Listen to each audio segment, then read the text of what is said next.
Hello there, hello there, and welcome to the Game of the Year show, Club Edition, as I'll call it. This is our part two, our deliberation show. Three-person panel, including myself, Mr. Aaron Rivera, and Mr. Jason Novak, join us today. So, welcome, guys. How you guys doing? Pretty well. Yeah, good. Yeah. Yeah. So, you either sound out of it, or like my audio is not coming through, or something. I don't know. It's probably a little bit of both. Have you been like drinking a lot today, Aaron, or just sleeping a lot? No, just it's been lazy day. Just relaxing. That's all right. That's all right. Yeah. Yeah, okay. That's cool. Well, we got a lot of deliberating to do today. A lot of passionate arguments I feel will come up because we're all very different as far as these. And with the Nintendo show, I feel we had mostly played each other's games most of the way. This one, there's a lot of areas we may not have much overlap, so this will be intriguing to say the least. And and as I was making this bracket, the way the points fell, like some of like Aaron had some of my similar votes, but like Far Cry 4 I know is going to be against Alien, which will be messy, to say the least. Anyways, I don't think those either are one my of those are going to sub-votes. win that bracket. Really? Okay. Well, anyways, let's. I don't think there's much news to dive into. Let's just dive into the bracket and see where it goes. Okay. We're gonna start in the first. Yeah, so we all have the brackets from us. We're gonna start in the top left-hand corner of this bracket Okay. with Titanfall against Hearthstone. Titanfall at 62 points, Hearthstone at 21 points, and I feel that Titanfall is the clear winner. Mainly because this game is like redefined shooting again, and No. every other game kind of mimicked it in a little way this year. No, it didn't. And it's amazingly fun, and it brought reason to own a Kinect by saying Xbox record that, because there's all these quick things you want to record that make good use of that, and it's awesome hijacking Titans. So, is there any Hearthstone defenders that think Titanfall should get knocked out? I'm not sure I have a definite choice one way or the other just yet, but I will say that, first of all, going against Titanfall is the fact that it's multiplayer only, and when they turn them servers off, that game is dead. And Hearthstone is single player. Hearthstone released an expansion with a single player mode. Yes, it did. But you can't play it on the airplane because it's online only, right? Or am I wrong? I thought they changed that with an expansion. Plus, we are talking about, it's on Steam, and that's actually where Aaron technically, But you couldn't play it offline. Or am I wrong? Aaron, let me. Is this online only? If you're offline, can you play Hearthstone? I think it's online only. Even if you play just by yourself, like against the computer, you have to be online. Because it's wanting to send your stats up instantly yeah, to the it sends all server your as you do it. stats. It stores everything online. So Okay. that argument, Jason, is defunct. Okay, yes, that argument is defunct. But I also state that Titanfall didn't redefine shooting at all. The movement of shooters like Call of Duty, which was in development prior, I'm sure, and Destiny, like the movement aspect of, and it did the best of the movement this year. I feel of parkour against the walls, just flying around, feeling like a bad bone, killer dude. It was awesome. I never got a chance to play Call of Duty. I did play Titanfall. It was fun to play. Honestly, I'm okay with it beating out Hearthstone. So. Okay, Aaron, are you okay with Hearthstone dying? I am totally okay with that. But I just want to clarify that Titanfall did redefine next-gen shooter games. Because when you look at what, Call of Duty came out, of course people are saying, oh, it did not copy, or like Call of Duty, for example. So they were in development it similar did. times, right? Yeah. I still think that it did, though. Because people knew that Titanfall was coming yeah. out. And then all of a sudden it's like, hey, we got these jetpacks, and it feels, compared to Call of Duty, it feels good, but it doesn't so feel good, that right Titanfall when you movement. can just shoot straight up, or you shoot straight up in the air and you can kind of dodge left and right, but it doesn't have the full movement of Titanfall. Titanfall had like the wall running combination. The wall run, the wall hangs. Yeah, I mean, it was a lot of fun. I'm not so certain about the whole it redefined shooting. It was fun. I can't argue that. I don't think it had a whole lot of replay value, though. Oh, lots of replay value for me. It's when I was playing Xbox One games, and that says a lot. Cause I think at first it did not have a lot of replay value, but then when they came out with the new update that had like the black market and things like that, and they gave you update like, or DLC? Lots of game modes. Yeah, lots of free game modes they've added throughout. Okay, okay, because that's what I was about to say. Is I almost feel like you shouldn't be able to give it extra credit for DLC.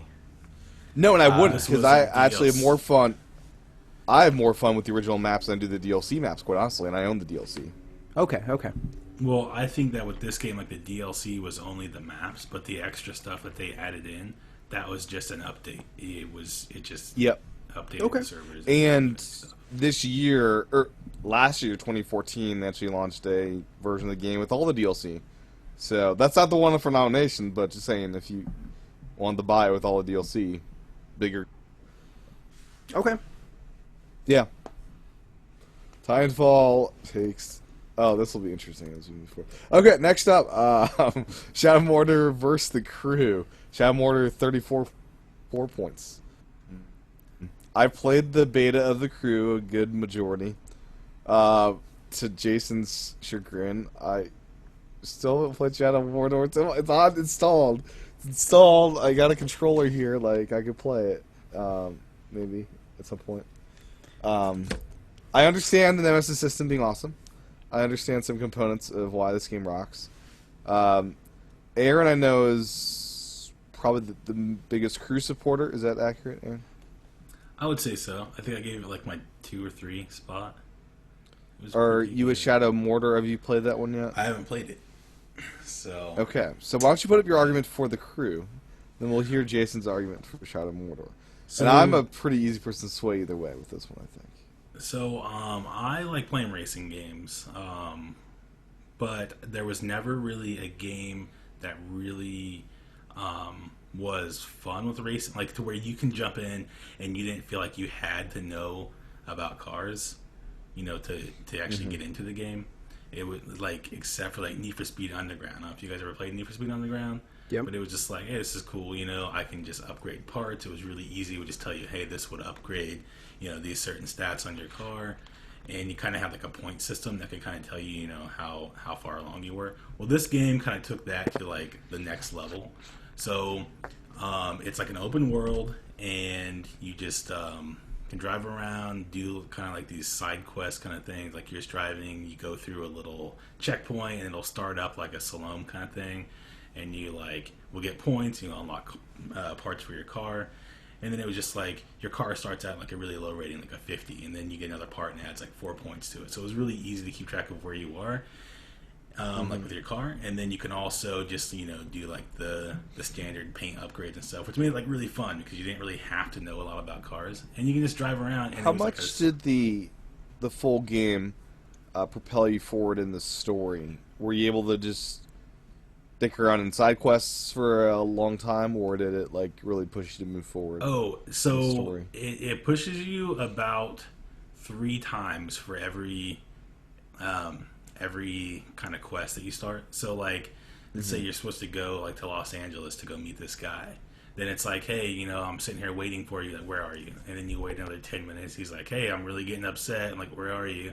And the third time is like, if you're not here in a few minutes, I'm gonna leave. But then like that's about it. But it kind of comes in over like a cell phone, so it seems like you actually have people waiting on you. But you can go around and do whatever you want, which is pretty cool. So I don't know. I think out of all of the racing games I've played, it was like the simplest one to jump into. It had like the large open world map that you can do whatever you want, and it looked awesome. That's really all I got. The driving coast to coast was my biggest thrill of it. I just hope they expand this to, in like 10 years, like the whole country is in here. Like, Yeah. that'd be amazing. The only problem that I had with it is that some of the like major cities, it seemed like they really focused on like Chicago. It's like they had a lot of, like it looked like Chicago, but then they didn't really have any cities for the Midwest. Like they had St. Louis, which still look like St. Louis downtown. Yeah. But like, and then Well, they I had, mean, the coast is where it matters there. Come on, you got the San Fran, the LA, yeah. So they had all those, but Yeah, I feel like the only I don't know. I feel There like all the wasn't no cities were just there was no along- Wichita, right? Well, I don't really care about that. It just feels Okay. like there was large areas like in the South that they skipped out on. There were large areas in the No New Orleans, the right? Midwest. That's not in there. I don't know if that was in there. I don't remember.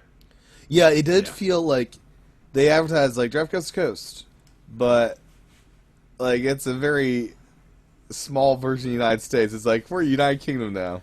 Yeah, We're Of like course this it little is. tiny island. Of I course don't it know. is. I feel like they could have done a lot. It's more. version 1. Like it's the this is also a new IP Yeah, for them, and we could see. I hope they expand it where this is a base game and just like grows. yeah. But it was also really cool that you can see it was just like tons of people in that world, and there were other people, driving around, and it wasn't just the was- computer. It was really hard to run over people. To their Oh credit. yeah, it's like impossible. You Good can't pot- kill people. Yeah. Because I hate accidentally running over people because that hurts. And you can drive wherever you want. It wasn't like some other racing games where you can just stay on the roads.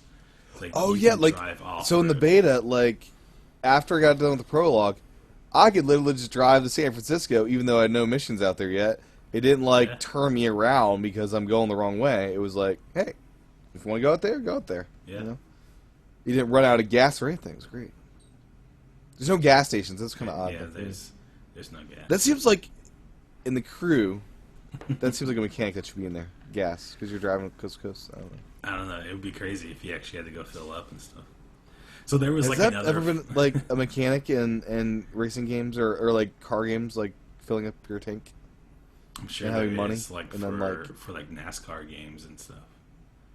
Yeah, because you make pit stops in those. Yeah. It seems like the crew. I feel like I'd want to have a money system where I have to fill up my car, do oil changes. I don't know. Yeah. Anyways. One of the other things that I found, like another flaw that I found in playing the game, was that getting away from the police and stuff is like it's either like really hard or it's really easy. There's no in between. So there's some Do of you the just times, like get off the road and turn off your lights?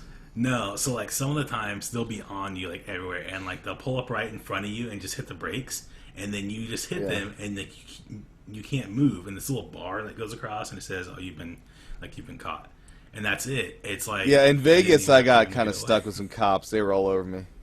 It's Yeah. pretty messed up. Or it gets really easy. Like there's like some cops chasing me, so I went on to like a racetrack, it's like a circular one, and I just drove around the racetrack and I kept doing laps, and all of a sudden it said that I got away from the police, but they were on the track with me, like trying to follow me. So that didn't make sense. Yeah. So, any final thoughts on the crew before Jason discusses his Shadow of Wonder? No, not really. Like I thought it was going to be Okay. huge. I thought it was going to be like a really big game, but I guess it didn't really have a whole lot of people get into it. Like I thought. People or size of the game?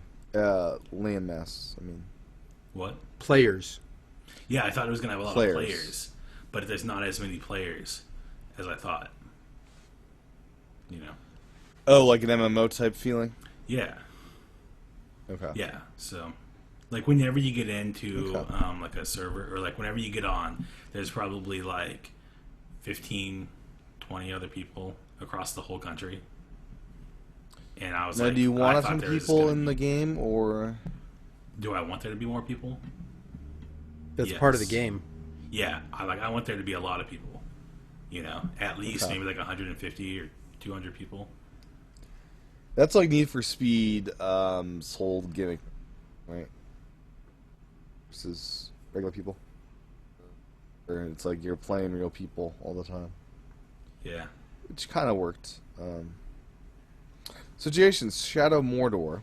This is like a new IP, sort of, in Lord of the Rings realm. It's like Yeah. a fake new IP. Like it's new, you know. I don't see how you can call it a fake new IP, considering it's Well, not like there's been Lord of the Rings games before, but this is like a new take on Lord of the Rings. Is what I'm trying to say. So it's like a new IP, but there's been Lord of the Rings games before. Yeah, it's new IP with familiar overtones. First of all, just calling it the Lord of the Rings game isn't really accurate. If you say Lord of the Rings to 99.9% of people, they're going to want to play as Legolas or Aragorn or fight Saruman or Sauron. None of whom. I got my ring and I'm throwing in some mountain. None of whom are in it. The only character anybody's Right, going this to is like a recognize prequel to all that. an intermediary. People will recognize Gollum though,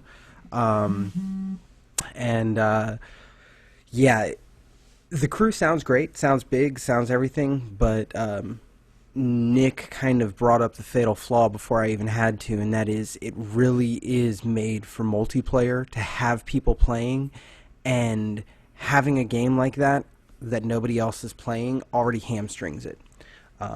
Shadow of Mordor is just such a wonderful one-player experience. There a little bit of bleed in from multiplayer.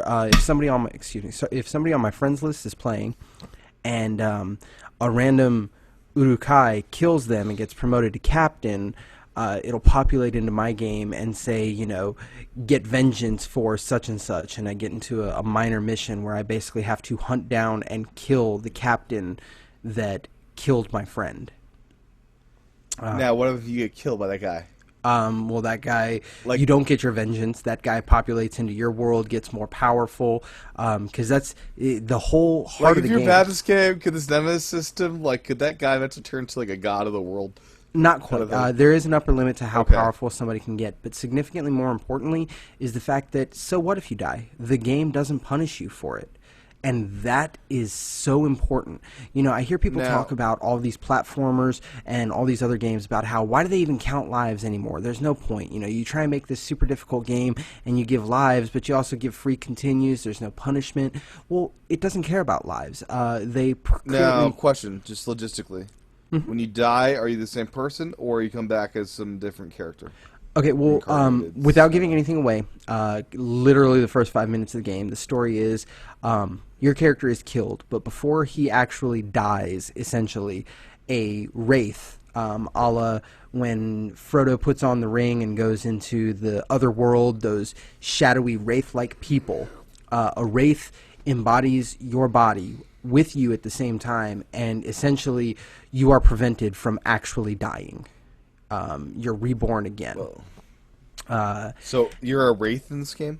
Well, you're both a wraith and a man. You're a man, but you tap into your wraith powers to do things that other people can't do. People talk about the Assassin's Creed. You run up walls and do jumps and stuff that other people shouldn't. Or you tap into the wraith to pull out a spirit bow, basically to have a bow at all times. To if an Uruk is trying to run away, you can pin him to the ground.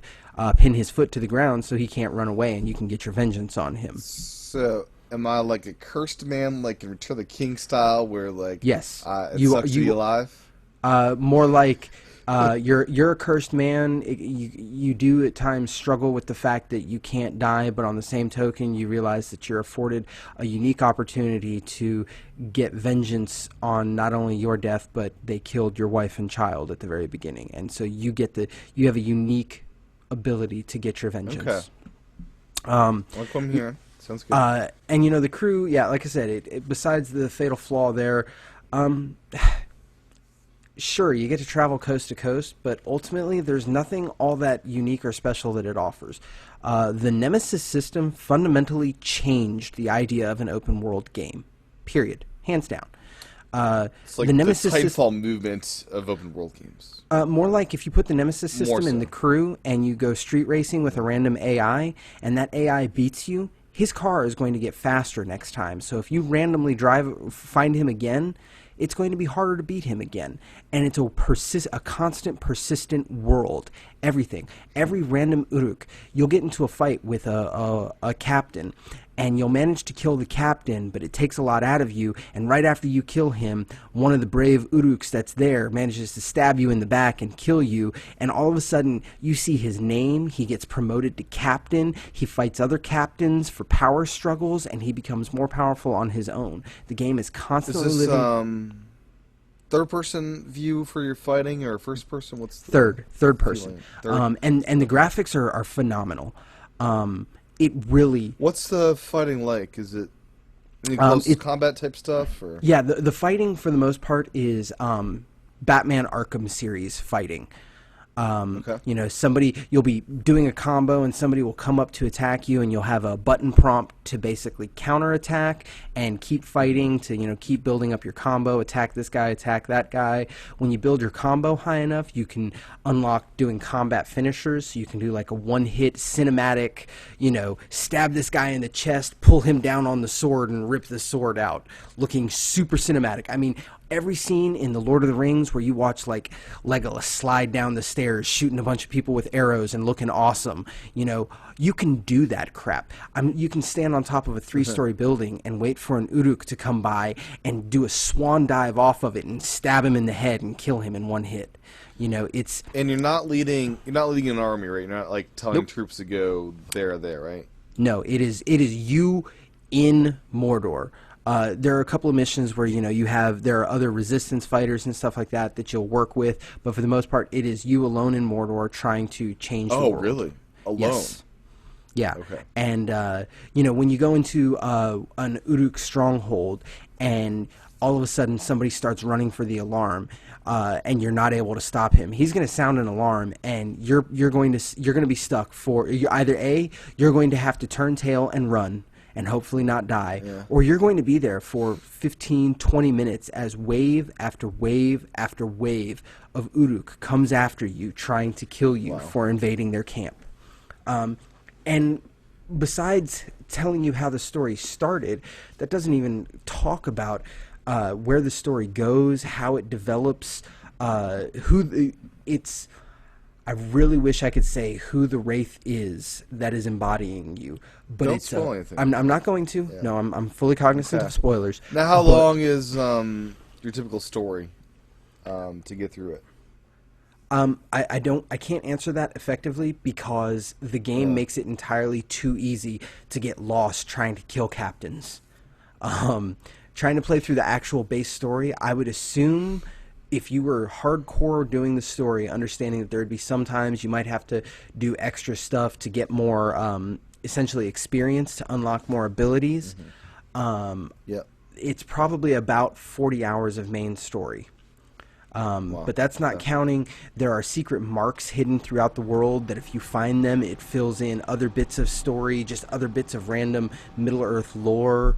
You have essentially, for want of a better term, a magical sword, a magical dagger, and a magical bow, and you are rebuilding the legend. You know, you'll do special missions that rebuild the weapon to make it more powerful, and, you know, like the dagger is all about being sneaky, so there will be a mission where it talks about, you know, he came in the night and nobody saw him coming, and it'll put you in a stronghold in the dark, and you have to stealth kill 25 guards without being seen even once.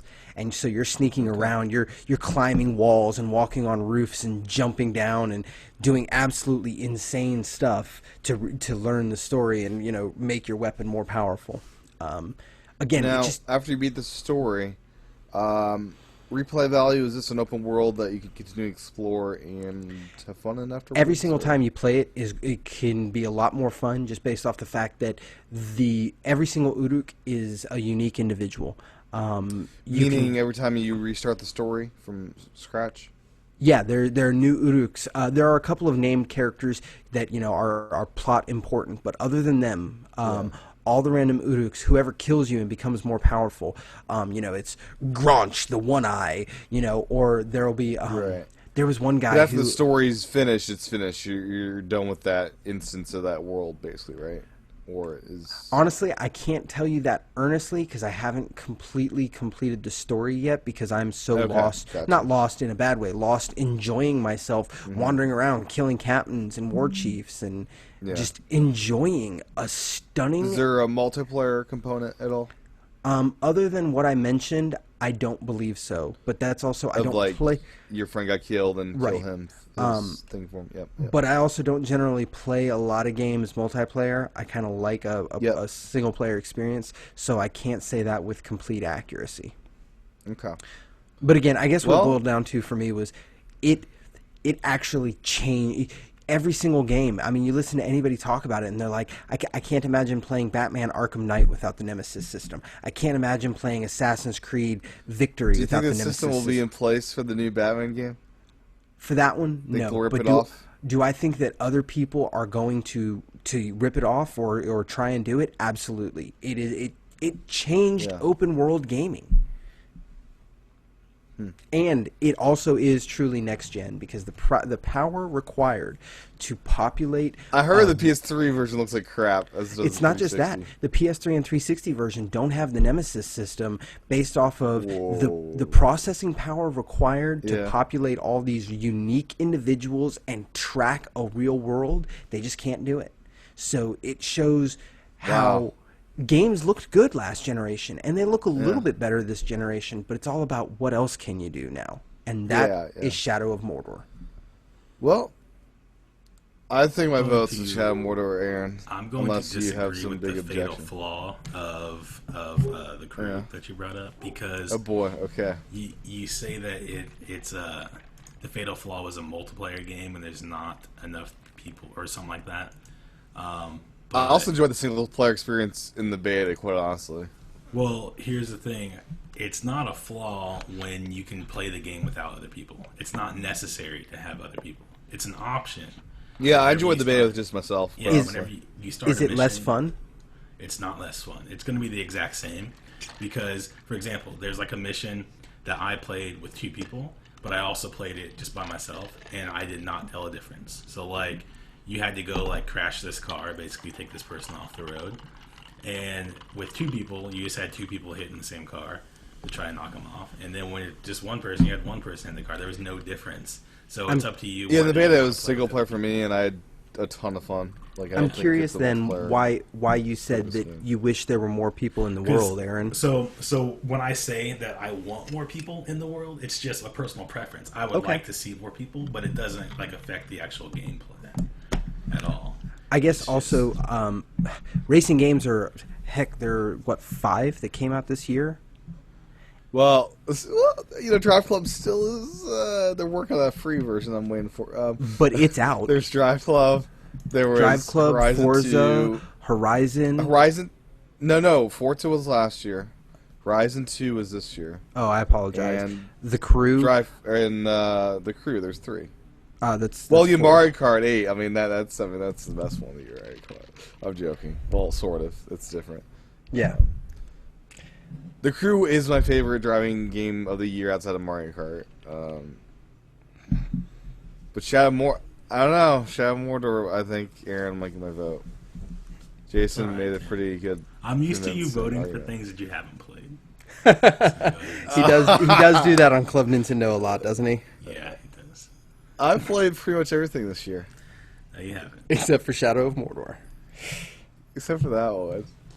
But your argument of it. I'm not going to changing argue. everything I'm is- winning, so it's in my favor. Yeah, unless you have some strong thing to win me over, Aaron. That I missed out on here. It doesn't bother me. I'm You just haven't- okay. noting that you haven't played it. Haven't I've played Shadow of not. Mordor. But you're saying it's better than something that you have played. Well, yeah, but good point, Aaron. Well, I've heard a lot of amazing things about Shadow of Mordor, and Jason only reaffirms what I've been hearing. Have you played Shadow of Mordor, Aaron? You have not, right? I have not played it. No. Okay. I do own Shadow of Mordor. It's on my system, But anyways, with that, Titanfall against Shadow of Mordor. two games that shook things up in a big way, as you might say, in both genres. Jason, I think, disagrees with that statement a little bit. Well, no, I won't deny that Titanfall had an impact. I just don't think it was a lasting impact. I feel like Titanfall 1 is Assassin's Creed 1, and that is ultimately it was okay, but it's going to be the launching point for something greater. And I refuse to vote for Titanfall because it's going to be the launching point for something greater. That is total bullcrap. Right? I mean, I gotta restart my browser because it's beeping at me, but I'll read it back. Aaron, take it from there. So I don't know. Titanfall. So you're saying that Shadow of Mordor is the start of something greater? No, I said Titanfall. Oh, Titanfall is an more than acceptable, but not exceptional game, but is going to be the launching point for a significantly greater Titanfall 2 and or ultimately a Titanfall franchise. But the Titanfall 1 is okay, and it does have, especially now that we're comparing it to Shadow of Mordor, the fatal flaw that there will come a point that you can't play that game anymore. I think it's going to happen with all games. If we take a look at any game, eventually you're not going to be able to play it. So my Super Mario Bros. 3 cartridge with my NES would like to have a word with you. Yeah, so cartridges are the best example. Eventually that game's not going to work anymore. I can promise you of that. So we can say that about any game. It just happens to be that with multiplayer games, people like to point that out because the server side is really easy to say, hey, they're going to shut it down eventually. There's a difference between saying that everything essentially crumbles and turns to dust and corrodes and dies eventually, and the fact that there will come a point that I can have a flawless disc with a flawless system that won't work anymore. Yeah, eventually, your system's not going to work anymore. Right? So that's why we have gone to ROMs, and people still play their games that way, or you get a digital version of it. But you won't be able to do that with Titanfall. I think you will. Because we have games, we have Xbox emulators now, where people can download the game and play it. But okay, so you're saying it'll be okay if you break the law to do it. What I'm saying is I can buy Shadow of Mordor and never open it, and I can take a PS4 and never plug it in and never turn it on, where they are going to be pristine and last as long as physically possible. And then at one point I can take that legitimate copy of the game, put it in a legitimate console, turn it on, and play it. I cannot do that with Titanfall. So you have all those requirements that you have to meet. Like you can never turn on your Xbox or your PlayStation and never connect it online. Otherwise, no, I didn't say that. I said I could. I said I could. So if you never plug it in, that means they'll never download a software update. But eventually there's going to be a software update that says that these certain games have to have an update. So whenever you put the game in, they'll be like, oh, it doesn't work with this firmware. You have to update. So at some point there's going to be some type of bottleneck where you have to do some other requirement. And that's how it is with all next gen games. Even last gen, Xbox and PS3. I was creating an imaginary situation to help explain, but the truth is, if I continue to use the same systems, there will come a point that my Xbox One will still be working, my PlayStation 4 will still be working, my PlayStation 4 Shadow of Mordor, or even my Xbox One Shadow of Mordor game will work, and my Titanfall will not, just because somebody else decided it was not worth their time or money to allow it to work anymore. But that's not true, though, because there's still other games on PC that have been supported. We're not talking PC. Work. Okay, but we can talk about PC and say, hey, look, here's a great example of where there was a game like Marathon, for example. I've never heard of it, sorry. It was on Bungie's games before Halo. I'm saying there are plenty of examples that it could work, but Titanfall's not one of them. Yeah, so eventually people are going to find a way to play Titanfall whenever they do stop the servers and still make their own servers. See, yours is a hope. Yours is a hope. No, I said it will happen. Because it's already happened with other games. So even I think what you're forgetting is Titanfall is also on PC. So if all these things can be done on PC, it can be done with Titanfall. And it will happen. I also think that the fact that people have to jump through hoops to continue to play a game they paid for, it matters. Yes, Well, I understand everything dies, So, like, but the argument that we're trying to do now is what was the game of the year, and Titanfall still works. So does Shadow of Mordor. Still okay, works. I can Both also still say that Titanfall was a flash in the pan. I can say that about Shadow of Mordor though, because Titanfall had a bigger. Titanfall sold more than Shadow of Mordor. I think it was overhyped. You're right, but that's partially due to overhyping. You're also But comparing I could different also genres. Say that Shadow of Mordor was overhyped because I'm saying didn't you're- pick it up. But you're also comparing different genres. Are you saying that because Call of Duty Ghosts sold more than Final Fantasy X or whatever somebody considers the pinnacle of the Final Fantasy series is, it was a better game because it sold more? No, Sales that's just don't one mean a element. better game. That's just one element.